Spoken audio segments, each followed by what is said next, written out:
There's a moment, quiet, almost invisible, when love turns into defense, when curiosity becomes control, when connection gives way to distance.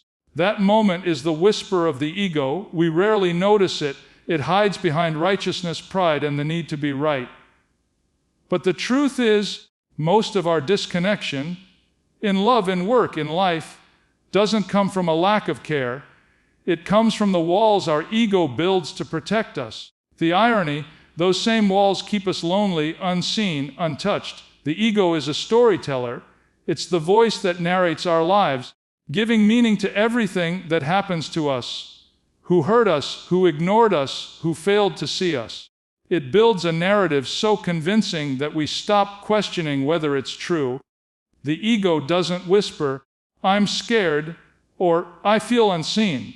It says, "I don't care," or "I'm better off alone." And in that moment, something subtle but powerful happens. We lose touch with the truth of our own hearts. It's important to understand that ego is not inherently bad. It's a survival mechanism. It was born from our need to protect ourselves from pain, from rejection, from the unbearable vulnerability of wanting something deeply and not receiving it. So, the ego builds a story that feels safer than reality. It says, "You didn't reject me. I rejected you first. You don't matter. I've already moved on."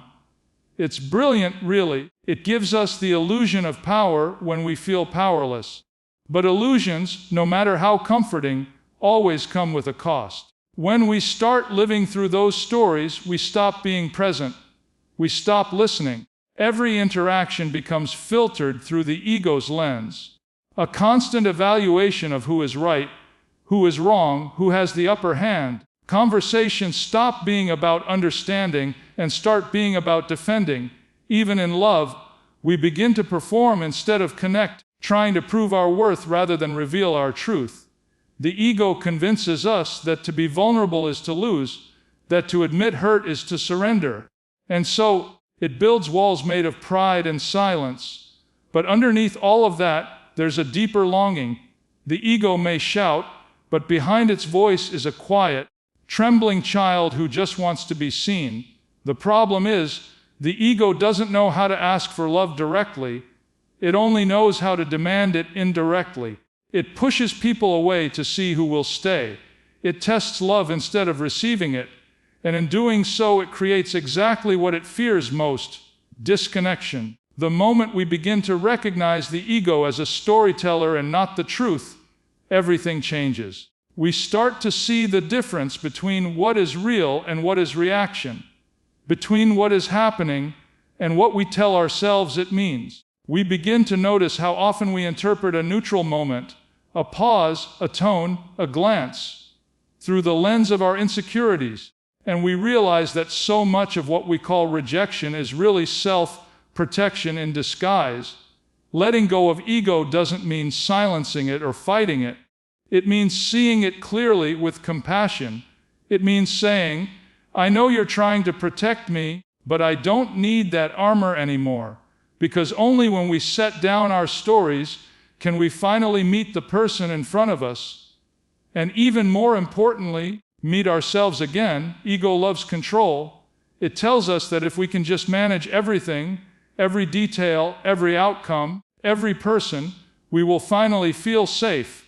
It's a quiet illusion that promises security, but what it really offers is tension, distance, and exhaustion. The ego mistakes control for stability, but control is often born out of fear: fear of losing, fear of rejection, fear of being at the mercy of uncertainty. So, we tighten our grip.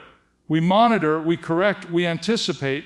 We become strategists in our relationships, calculating every move instead of simply being present.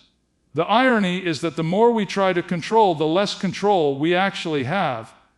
Because people, emotions, and life itself are not designed to be managed. They are meant to be experienced. When we approach love or connection from a place of control, we suffocate its natural rhythm. Love requires space to breathe, curiosity to grow, and unpredictability to stay alive. Control may give us the illusion of order, but it also robs us of wonder. It turns moments into measurements and conversations into performances. At its core, control is the ego's way of avoiding vulnerability. It's easier to dictate than to trust, easier to plan than to feel, easier to set rules than to risk disappointment. But when everything is managed, there's no room left for surprise, for intimacy, for the beautiful messiness of being human. We begin to value certainty more than connection, and that's when the distance grows, quietly, invisibly, until one day we realize we are no longer connecting, just coexisting. We use control as a shield because unpredictability makes us feel exposed. Yet, it's in that exposure where true closeness lives. The moment we admit, I don't know what will happen, but I'm willing to stay open, we reclaim a part of ourselves that ego had trapped. Surrendering control doesn't mean becoming powerless. It means shifting from dominance to trust. It means believing that love doesn't need to be managed to survive, that relationships don't need to be perfect to be meaningful. When we begin to release control, something unexpected happens. We start to see others more clearly. Without the constant urge to fix or predict, we finally listen. We notice subtleties. We empathize. We connect. We discover that strength isn't about holding tighter. It's about knowing when to let go. The ego will resist this truth, whispering that surrender equals weakness. But in reality, surrender is one of the most courageous acts of all. It demands presence, awareness, and faith. When we stop trying to control every outcome, we make space for life to unfold in ways our ego could never imagine.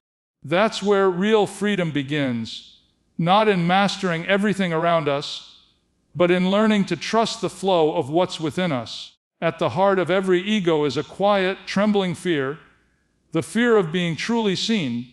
We crave connection, yet the moment someone looks too closely, we flinch, we retreat behind our masks, our confidence, our rehearsed stories. We say we want to be understood, but the truth is, being fully seen means risking exposure. It means someone might glimpse not only our beauty, but also our confusion, our contradictions, our insecurities. The ego steps in to protect us from that possibility. It whispers, don't let them see too much. Stay composed. Don't give them power over you. And slowly, without realizing it, we trade authenticity for approval. We build identities carefully curated for safety. The strong one, the independent one, the one who doesn't need anyone. We present versions of ourselves that feel acceptable, impressive, or in control. But every mask we wear, no matter how polished, becomes a barrier. It keeps others from reaching us and us from reaching ourselves. Because you cannot be loved for who you are if you are not showing who you are. And yet, that is precisely what ego fears most. The raw, unfiltered exposure of our true selves. In relationships, this fear shows up subtly. We withhold feelings to avoid appearing needy. We downplay our joy to seem mature. We hide our hurt behind sarcasm or indifference. But every act of self-concealment chips away at intimacy. Love cannot thrive in the absence of vulnerability. It feeds on truth. When we keep hiding behind our defenses, we begin to feel unseen, misunderstood, and alone, not because others can't see us, but because we're not letting them. What's interesting is that most of us mistake this self-protection for strength. We say, I don't let people get too close, as if it's an accomplishment. But distance isn't strength. It's fear disguised as independence. Real strength is allowing yourself to be known, to say, this is me with my flaws, my doubts, my contradictions. That kind of openness is not weakness. It's the foundation of genuine intimacy. The irony is that the very thing we think will protect us, our ego, our polished self-image, is what keeps us lonely. Because when people fall in love with the mask, not the person, we remain unseen, even in closeness. And that kind of loneliness, the kind that exists inside relationships, is the most painful of all. Letting go of ego doesn't mean erasing confidence or self-respect. It means daring to be honest, even when honesty feels uncomfortable.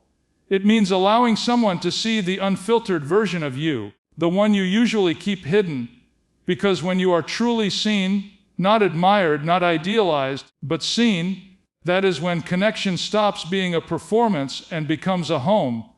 Every conflict we experience, whether in love, friendship, or work, carries more than a single story. There are always two, often more, and at the center of each is the ego, insisting on its version of truth. The ego doesn't seek understanding, it seeks validation. It wants to prove that it is right, that its perspective is justified, that it deserves respect and recognition. And in that pursuit, it blinds us to what truly matters: the possibility of connection, the opportunity to listen, the chance to truly understand the other person's experience. When two egos clash, the conversation quickly becomes a battle. Each statement is filtered through defensiveness, every response calculated to maintain status, every silence a test of power. We argue not to resolve, but to win. We defend not to find clarity, but to protect pride. And with every point scored, every argument won, we drift farther from intimacy. The ego promises satisfaction through victory, but it delivers isolation. The key is to recognize that being right is not the same as being connected. There is a profound difference between asserting your perspective and shutting out the others. The ego confuses these two, equating self-validation with fulfillment. But relationships are not competitions to be won, they are spaces to be inhabited together, where understanding matters more than triumph. The moment we shift our question from "who is right" to "how can we understand each other," everything changes. Suddenly, conflict becomes a doorway rather than a wall. This doesn't mean surrendering your voice or ignoring injustice. It means choosing closeness over dominance. It means seeing the other person not as an opponent, but as a companion on the messy journey of human connection. It requires courage to set aside the need to defend ourselves constantly, to resist the impulse to retaliate, to let our words be guided by curiosity rather than judgment. It requires a willingness to feel discomfort, to sit with tension without immediate resolution, and to trust that connection is stronger than pride. When we practice this, we notice subtle transformations. Arguments lose their sharp edges. Conversations become explorations rather than battlegrounds. We begin to recognize that listening is a form of courage, and that empathy is more powerful than assertion. The ego, which once demanded victory, is gradually replaced by awareness, humility, and patience. We discover that relationships thrive not in the absence of disagreement, but in the presence of willingness. The willingness to be present, to understand, to reconcile. Conflict, when approached without the tyranny of ego, becomes a mirror. It reflects not only our partner's needs and fears, but also our own. It reveals where we cling to pride, where we resist vulnerability, where we prioritize being right over being close. And in that reflection, there is an opportunity for profound growth. For the first time, we can see that closeness is more important than correctness, and that understanding is the most radical form of intimacy. Choosing connection over ego does not erase disagreement, it transforms it into a space of discovery. It teaches us that the true power lies not in winning, but in staying present, in choosing love over pride every single time. Humility is often misunderstood as weakness, but it is, in fact, one of the most powerful acts of courage we can embody. It asks us to step out of the spotlight of our ego and observe ourselves honestly, without judgment, without the need to defend, justify, or explain. It asks us to say, "I might be wrong," or "I don't have all the answers," and in that simple admission, we open the door to growth, understanding, and connection. Humility does not diminish who we are, it expands us, allowing us to experience life in a depth that ego alone cannot reach. The ego fears humility because it threatens its illusion of control. To admit vulnerability feels like losing power, but the truth is the opposite. Power rooted in ego is brittle and isolating. Power rooted in humility is resilient and magnetic. When we allow ourselves to be humble, we create space for curiosity, reflection, and authentic engagement with others. We stop defending our narratives so fiercely and begin to listen more fully. We stop reacting and start responding, and in that shift, relationships transform. Humility requires us to confront our own limitations, to recognize that our perspective is not the only one that matters.